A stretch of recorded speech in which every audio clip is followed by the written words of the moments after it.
بسم اللہ الرحمن الرحیم ایاک نعبد و ایاک نستعین۔ میں پہلے واضح کر دوں کہ میں یہ میڈیا ٹاک اس لیے نہیں کر رہا کہ میں تحریک انصاف کو چھوڑ رہا ہوں۔ میں میڈیا ٹاک اس لیے کر رہا ہوں کہ میں اس وقت چاہتا ہوں میری ساری قوم سمجھے کہ میری طرح کا آدمی سیاست میں کیوں آیا اور اس نے یہ اتنی لمبی 27 سال کی سٹرگل کیوں کی، اور وہ اس کے خدشات کیا ہیں کہ یہ ملک میرا کس طرف جا رہا ہے۔ تو میں صرف اپنی قوم کے لیے بتانا چاہتا ہوں کہ میں 18 سال کا تھا جب میں پاکستان کرکٹ ٹیم میں کھیلتے ہوئے انگلینڈ گیا۔ اس کے بعد میں نے وہاں 4 سال پڑھائی کی، اور اس کے بعد میں پروفیشنل کرکٹ کھیلتا تھا گرمیوں میں انگلینڈ میں، اور سردیوں میں پاکستان ہوتا تھا یا پھر دنیا میں کرکٹ ٹور کرتا تھا۔ تو اس ٹائم پہ میں جو برطانیہ کا سارا سسٹم تھا وہ میں پوری طرح سمجھ گیا۔ یونیورسٹی میں بھی میں نے پولیٹکس پڑھی تھی اور پولیٹیکل ہسٹری پڑھی تھی، پولیٹیکل سائنس، تو مجھے وہ پوری طرح سمجھ آ گئی کہ وہاں کا سسٹم کیا ہے، اور پاکستان کا سسٹم مجھے پتا تھا، میں یہاں بڑا ہوا تھا۔ تو میرا جو تجربہ جو اس دوران جو میں نے وہاں ان کے سسٹم کو اندر سے دیکھا، یہ بہت بڑی وجہ میری پولیٹکس میں آنے کی وہ تھی۔ تو میں نے کیا دیکھا؟ میں نے یہ دیکھا کہ اس ملک کی جو سب سے بڑی خوبی یہ تھی کہ وہاں قانون کی حکمرانی تھی، انصاف تھا، رول آف لا تھا، اور میرا سارا جو برطانیہ کے پاکستانی تھے ان سے میری مسلسل ملاقاتیں رہتی تھی، کیونکہ وہ میں کرکٹ کھیلتا تھا، وہ کرکٹ میچ دیکھنے آتے تھے، جب میں میچز کھیلتا تھا جو پاکستانی انگلینڈ کے اندر تھے وہ میچز پہ آتے تھے، تو میرا انٹریکشن تھا ان سے۔ تو میں جو اوورسیز پاکستانی برطانیہ میں خاص طور پہ ان سے پھر میرا بڑا قریب انٹریکشن رہا۔ تو میں اب آپ کو بتانا چاہتا ہوں کہ فائدہ کیا ہوتا ہے جب ایک ملک میں قانون کی حکمرانی ہوتی ہے، انصاف ہوتا ہے۔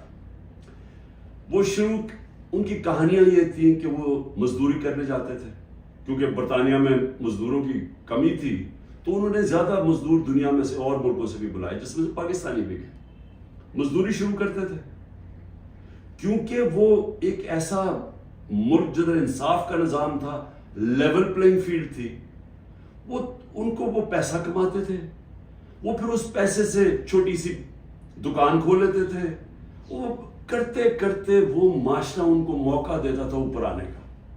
اور وہ کیوں دیتا تھا؟ کیونکہ جب ایک معاشرے کے اندر انصاف ہوتا ہے وہ آپ کے حقوق کی حفاظت کرتا ہے۔ مطلب یہ ہوتا ہے کہ اگر آپ اپنے ٹیکس دیں، آپ قانون کے بیچ میں رہیں، وہ ملک آپ کو آزاد کر دیتا ہے، آپ جو مرضی کریں، کوئی آپ کو پوچھتا نہیں ہے، کوئی رات کو پولیس نہیں آپ کے گھروں میں گھس جاتی، کوئی رشوت آپ سے نہیں مانگتا، کوئی آپ نے اپنا کام کروانا ہے، پاسپورٹ بنوانا ہے، آئی ڈی کارڈ بنوانا ہے، آپ کو کوئی پیسے نہیں دینے پڑتے آفیسز میں جس طرح رولتے ہیں بیچارے ہمارے لوگ۔ وہاں کوئی تھانے کچہری کی پالیٹکس نہیں ہے کہ بیچارہ غریب آدمی کبھی تھانے میں رول رہا ہے، کبھی کچہریوں میں رول رہا ہے، کبھی پٹواری سے رول رہا ہے، زمینوں پہ قبضے ہو رہے ہیں، اور سارا وقت ان بیچاروں کو سفارشیں چاہیے تھی۔ اس ملک کے اندر سب سے زیادہ جو پولیٹکس میں جو ہمارے ایم این ایز اور ایم پیز ہو، ان کا سب سے زیادہ کام کیا ہوتا ہے؟ لوگوں کی سفارش جا کے گورنمنٹ آفیسز میں جائے۔ وہاں کیوں نہیں ہوتا؟ کیونکہ وہاں انصاف ہے۔ یہ سمجھنا ہے پاکستانیوں آپ نے، انصاف انسانوں کو آزاد کرتا ہے حقوق دے کے، انصاف آپ کو طاقتور سے تحفظ دیتا ہے۔ کوئی بھی آفیشل بیٹھا ہو سرکاری آفس میں، اس کی مجال نہیں ہے آپ کو ذلیل کرنے کی وہاں، کیونکہ وہاں انصاف کا نظام ہے، وہ عدالت میں جا سکتا ہے۔ کوئی اس کی مجال نہیں رشوت مانگنے کی، کیونکہ وہ اس کو عدالت میں جا کے کہہ سکتا ہے اس نے مجھ سے رشوت مانگی۔ کمزور کو طاقتور سے انصاف تحفظ دیتا ہے، اس طرح لوگ آزاد ہوتے ہیں۔ تو وہی پاکستانیوں کو میں نے آہستہ آہستہ دیکھا اوپر آتے ہوئے، ان کے بچے گورنمنٹ اسکولوں میں گئے، مفت پڑھے، ان کے بچوں کو اعلیٰ تعلیم ملی، ان کو میں نے دیکھا وہ اور آگے پڑھے، وہ ڈاکٹرز بنے، مزدوروں کے بچے۔ اور سوائے کئی علاقوں میں جو تھوڑی ریسزم تھی، عموماً یہ دیکھا کہ جو وہاں مزدور بھی گئے ان کو دیکھتے دیکھتے بچے آگے بڑھتے گئے، بزنس شروع کی انہوں نے، بڑے کام کیے. لیکن جو بھی یہاں پاکستانی جاتے تھے، جو مجھے ابھی بھی یاد ہے، وہ سارا وقت ترستے تھے کہ میں نے ایک دن پاکستان جانا ہے. وہ پاکستانی میوزک سنتے تھے، پاکستانی فلمیں دیکھتے تھے، کرکٹ میچ دیکھتے تھے، سارا وقت یاد کرتے تھے پاکستان کہ جیسے ہی ہم نے پیسہ کما لیا ہم پاکستان جائیں گے. اب ان کے بچے وہاں پڑھ جاتے تھے، بڑے ہو جاتے تھے. جب بچے تھوڑے بڑھ جاتے تھے، بڑے ہوتے تھے، وہ پھر آپ پاکستان آنے کی کوشش کرتے تھے. اب میں آپ کو بتاتا ہوں کہ کیوں ہم آگے نہیں بڑھ رہے. وہ آتے تھے پاکستان، ان کے بچے جب پاکستان میں بزنس کام شروع کرتے تھے ان سے کام ہی نہیں ہوتا تھا.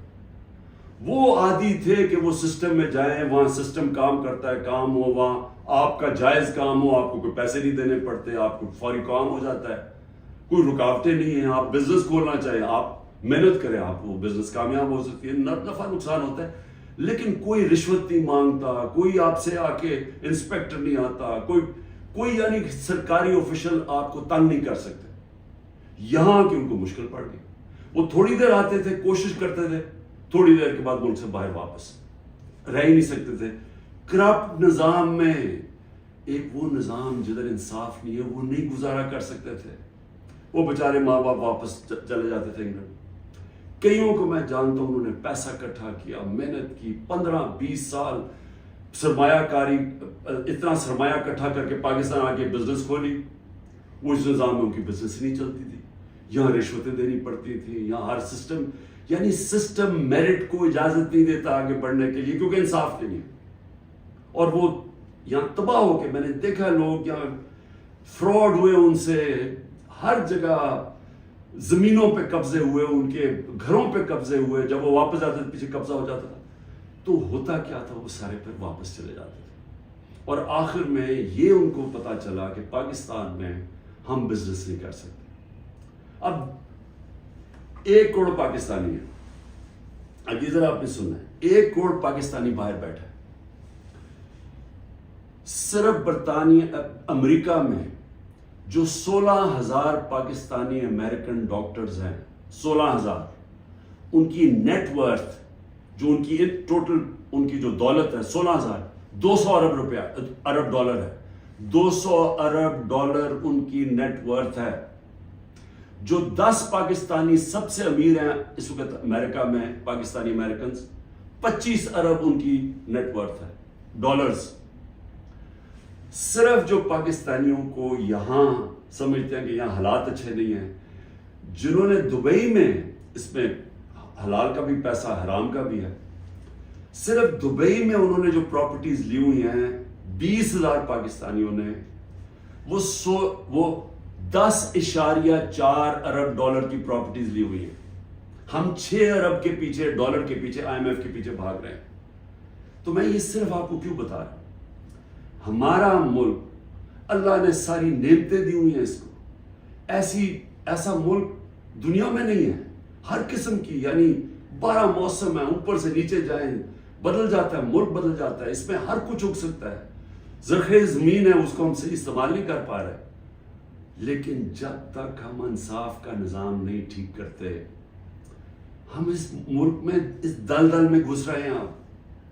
میں اب آپ کو بتاؤں کہ میں نے جب یہ پاکستانیوں سے جو برطانیہ میں تھے، کیونکہ میرا اصل میں کرکٹ کھیلتا تھا، میں نے آپ کو بتایا میرے ان سے رابطہ تھا، تو تب میں نے فیصلہ کیا کہ ہم پاکستان کے اندر جب تک یہاں ایک انصاف کا نظام نہیں آتا، ہمارا ملک آگے نہیں بڑھ سکتا. کیونکہ اتنا بڑا سرمایہ کاری ہو سکتی ہے اوورسیز پاکستانی سے، لیکن وہ آتے نہیں ہیں پاکستان میں. وہ صرف اپنی ریمیٹنس بھیجتے ہیں، جو اصل تو سرمایہ کاری سے ملک اوپر جاتا ہے. تو میں نے پھر تحریک انصاف بنائی 96 میں، اور اس کا نام تھا انصاف کی تحریک. اس کی نظریہ کیا تھا؟ اسلامی فلاحی ریاست. وہ نظریہ کدھر سے لیا؟ جو قرارداد پاکستان ہے، آبجیکٹو ریزولوشن ہے، جس میں مدینہ کے ریاست، اس کے اوپر طرز کے اوپر انہوں نے اسلامی فلاحی ریاست لکھی. کیونکہ اسلامی فلاحی ریاست ہمیشہ مسلمان مدینہ کی ریاست کی طرف سوچتا ہے، وہ دنیا کی تاریخ کی پہلی فلاحی ریاست تھی۔ ہم نے اس کا وہ آبجیکٹو رکھا کہ یہ ہمارا گول ہے، اور میں نے اپنی پارٹی لانچ کر دی۔ اب میں یہ اس لیے آپ کو بتایا کہ ہمارا جب تک ملک اس چیز کو سمجھتا نہیں ہے کہ ہم نے اس ملک میں قانون کی حکمرانی قائم کرنی ہے، اس کے بغیر پاکستان کا کوئی فیوچر نہیں ہے۔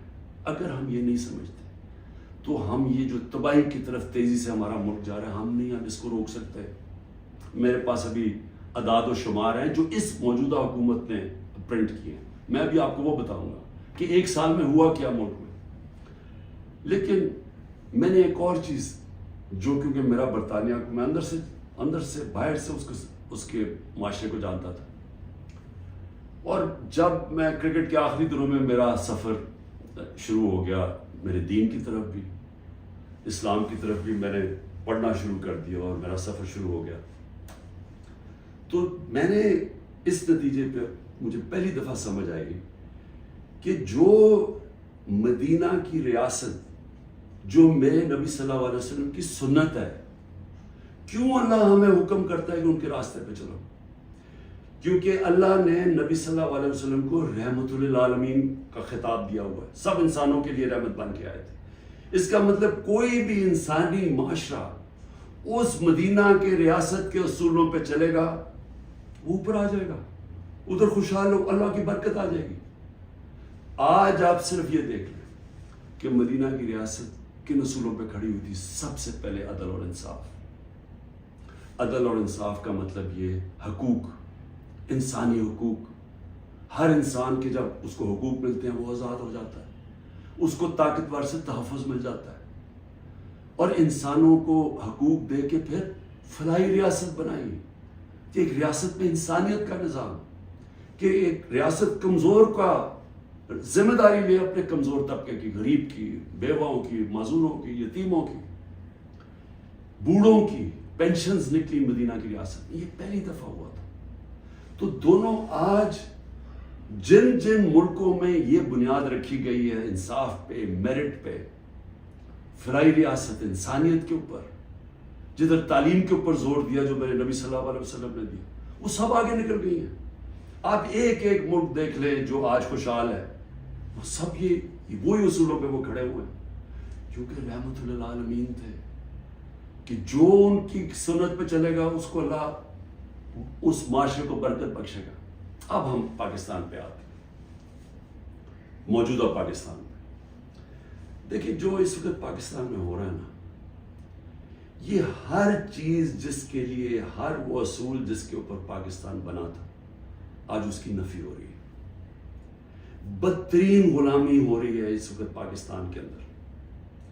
نہ آزادی نام کی کوئی چیز ہے، کیونکہ حقوق ہی نہیں ہے کسی کے۔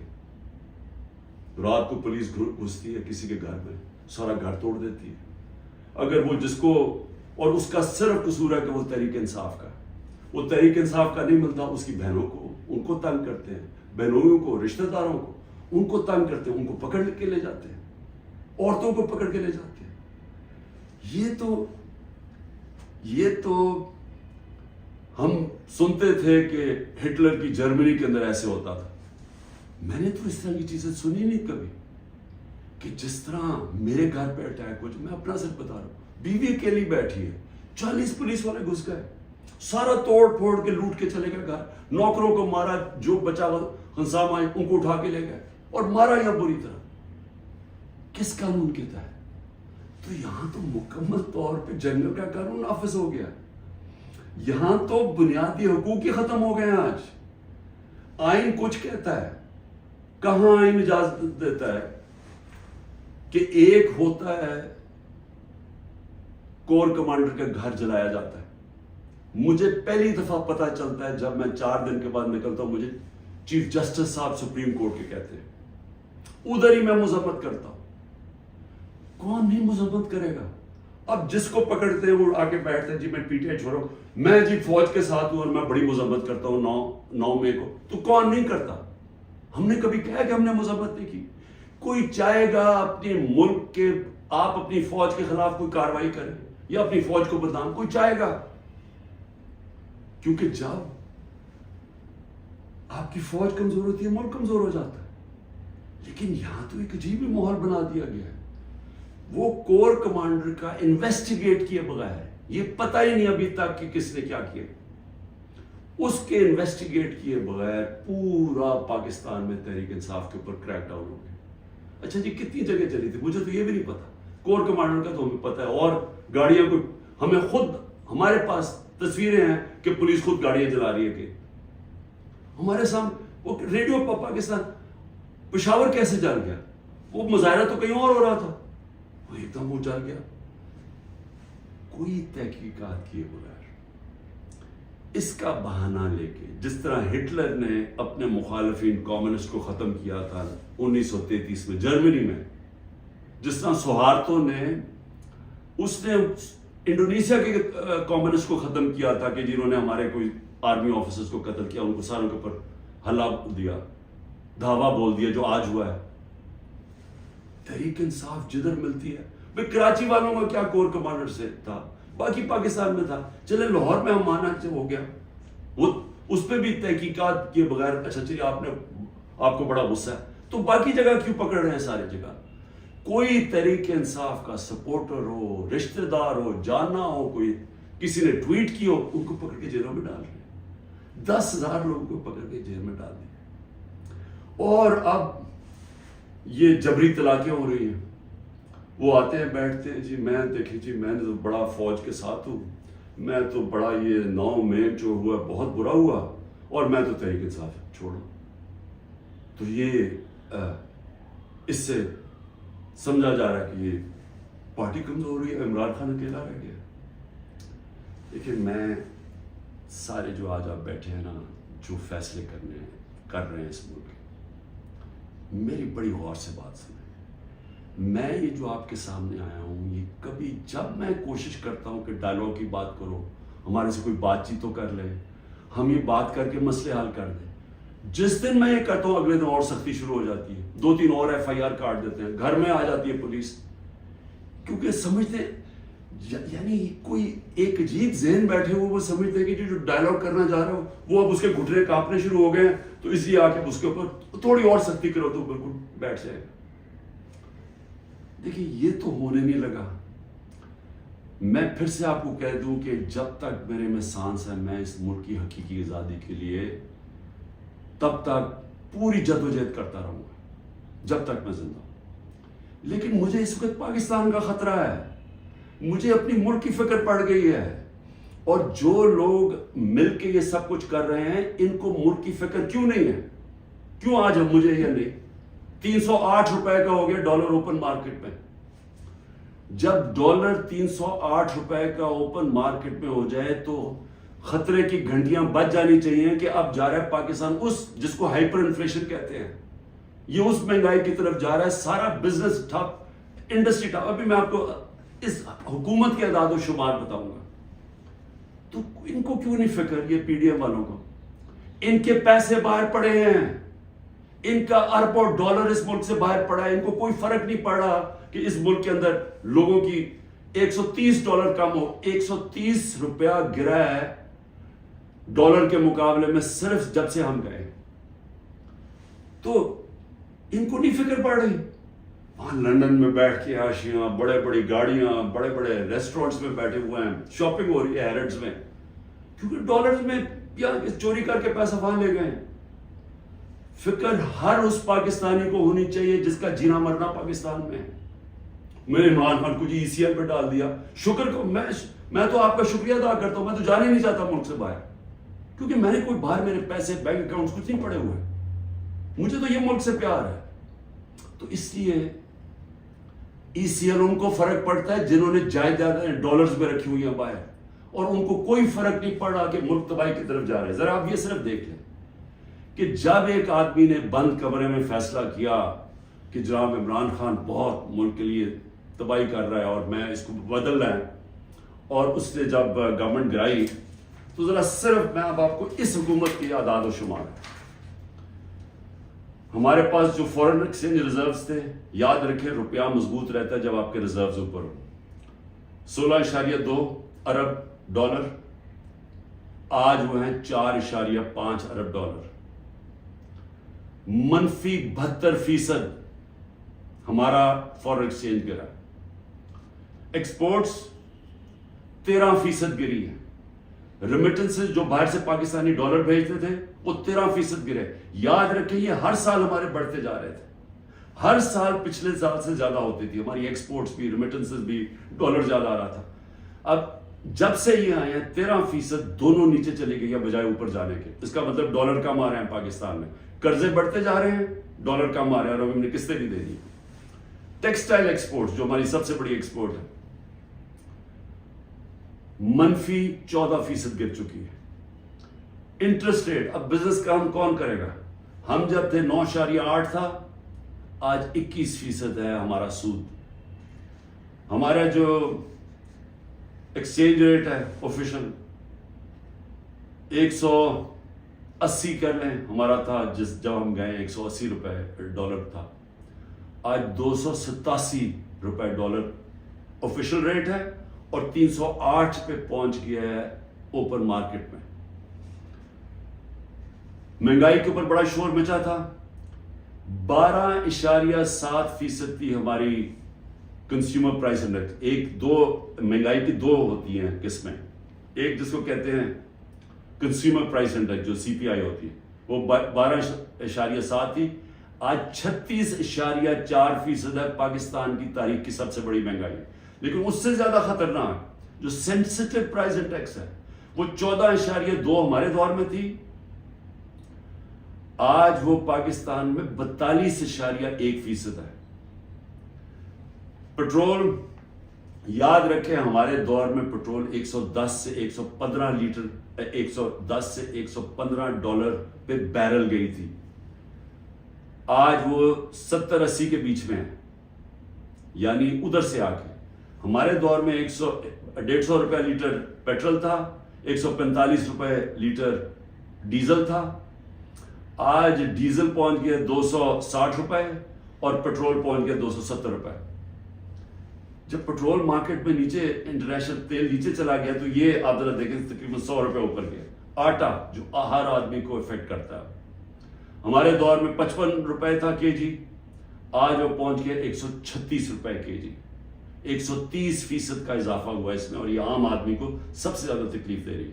چاول 103 روپے کے جی تھا، آج 202 روپے کے جی ہے، 95% ہمارا چاول کی قیمت بڑھی ہے، یہ بھی عام آدمی کا۔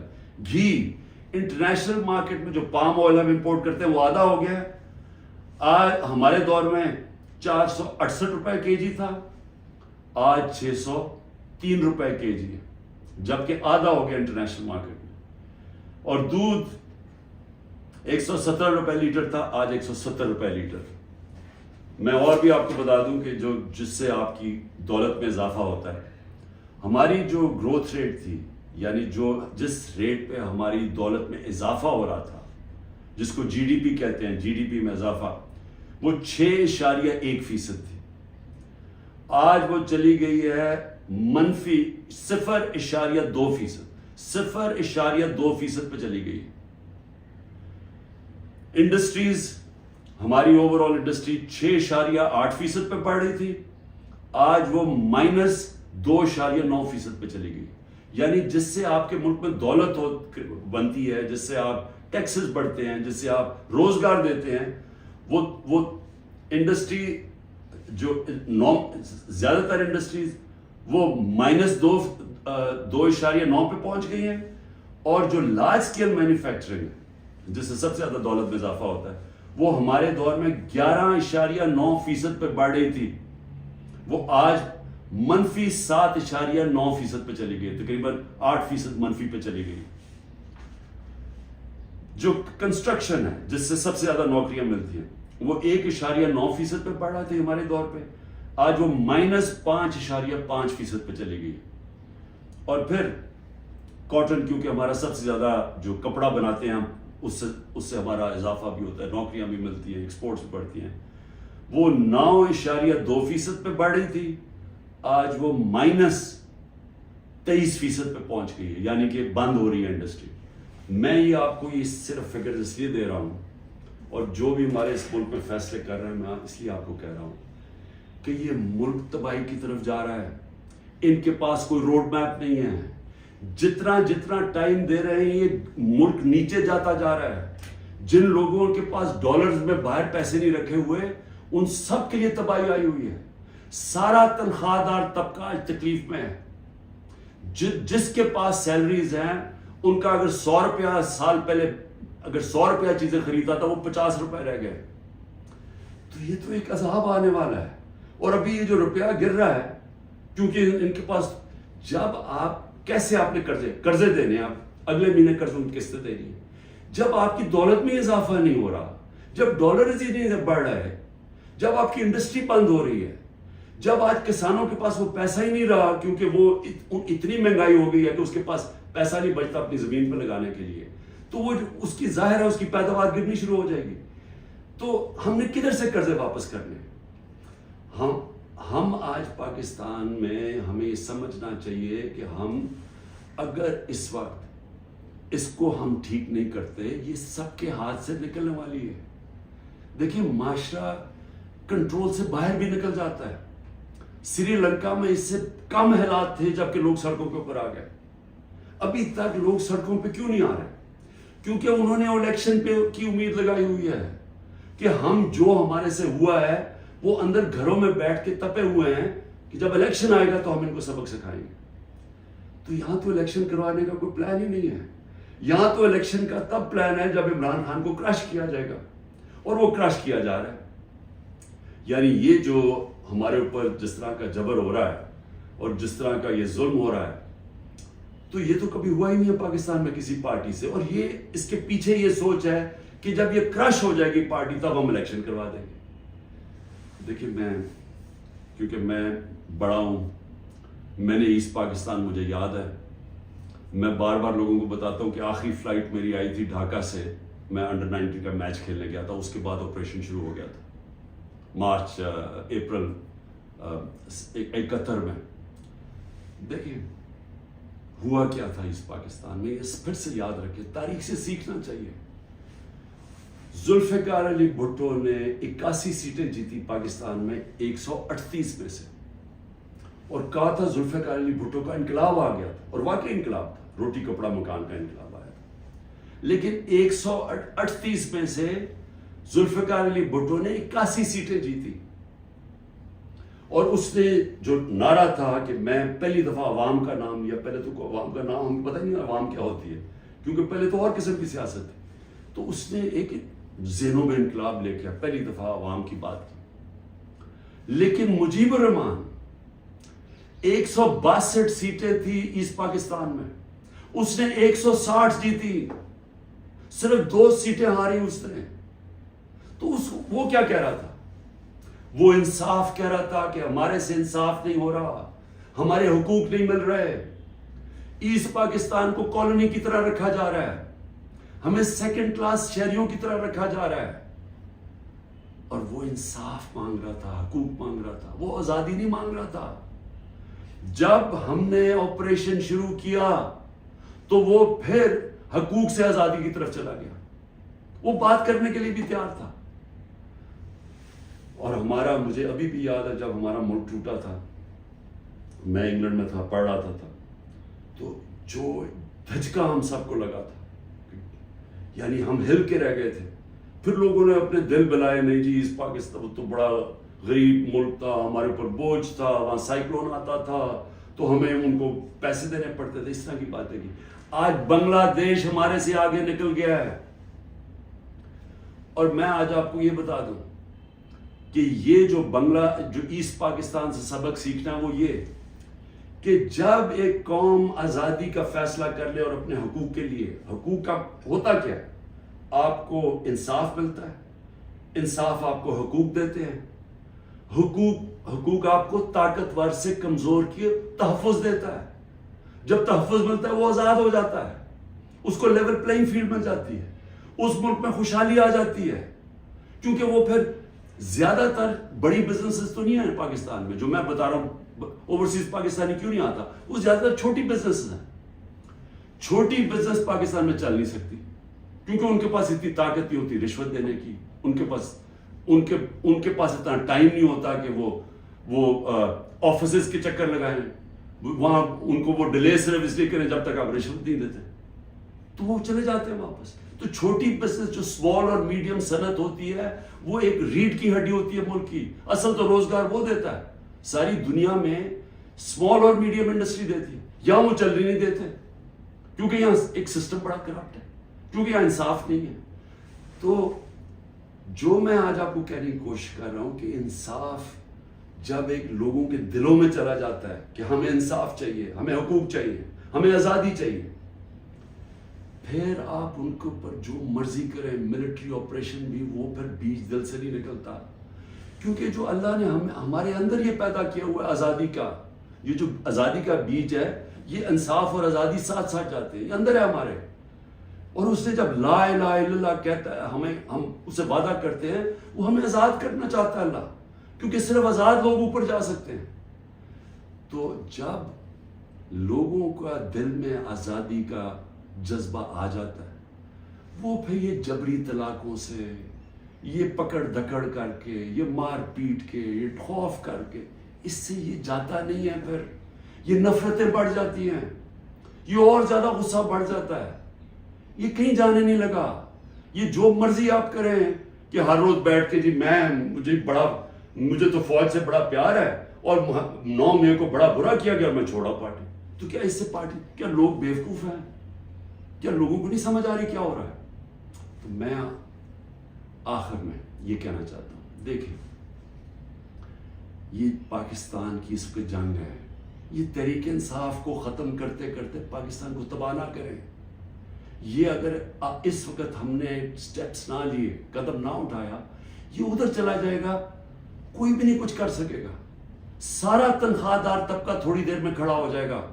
جب ان کے گھر میں چولہے نہیں ڈلیں گے، جب ان کی دیکھتے جائیں گے کہ ان کے پیسے کو خریدار کم ہوتی جا رہی ہے، جب وہاں عورتیں ہیں، ان کو پتا ہے کہ جو کچن چلاتی ہیں کہ کیا ہو رہا ہے آج ان کے ساتھ. وہ میں نے آپ کو بتایا سینسٹیو پرائس انڈیکس جو کہ کھانے پینے کی چیزوں کا ہے، وہ 42% پہ ہے.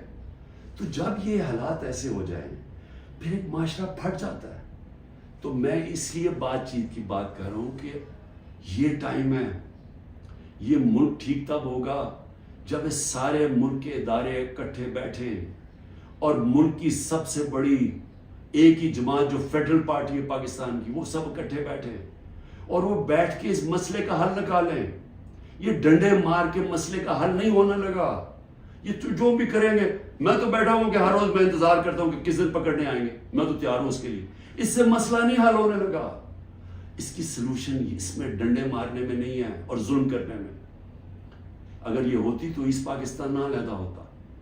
اس کا مسئلہ اس ملک میں قانون کی حکمرانی قائم کرنا ہے، ادارے مضبوط کرنا ہے، سارے اداروں کو اپنے آئینی رول کے اندر فنکشن کرنا ہے، لوگوں کو آزاد کرنا ہے، ان کو حقوق دے کے.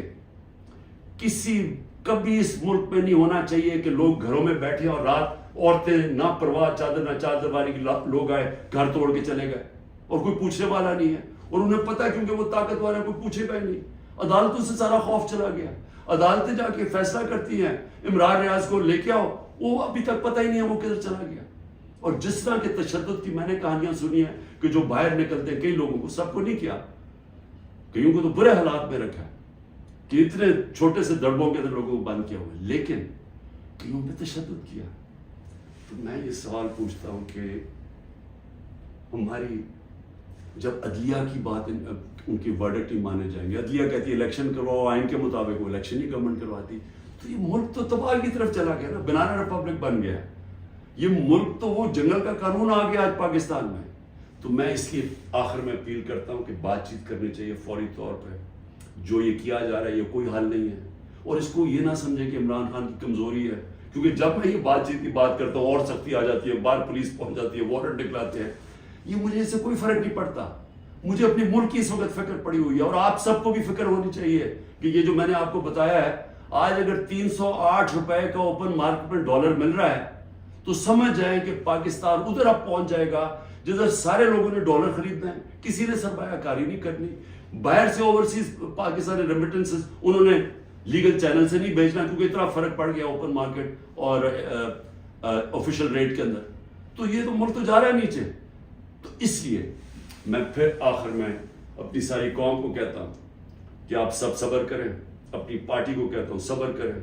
یہ جو کیا جا رہا ہے آپ سے کہ کن پٹی پہ بندوق رکھ کے جی میں پی ٹی آئی چھوڑ رہا ہوں, کوئی فکر نہ کریں, کبھی کوئی پارٹی سے نہیں ختم ہوگی. پارٹی تو ختم ہوتی ہے جب نظریہ ختم ہو جاتا ہے. آج آپ کے سامنے پی ڈی ایم کی جماعتیں ہیں, پوری اسٹیبلشمنٹ کی مدد کر رہی ہے, الیکشن کمیشن ان کے ساتھ ملی ہوئی ہے, انتظامیہ ساری ان کے ساتھ ملی ہوئی ہے. کیوں یہ الیکشن سے ڈر رہے ہیں؟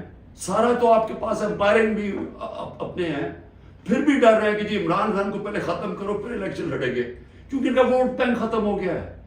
پی ٹی آئی کا ووٹ بینک بڑھتا جا رہا ہے, جتنا یہ ظلم کر رہے ہیں اور زیادہ پبلک ہمارے ساتھ کھڑی ہو رہی ہے. اور انشاءاللہ جب بھی الیکشن ہوگا آپ کے سامنے آ جائے گا رزلٹ. شکریہ.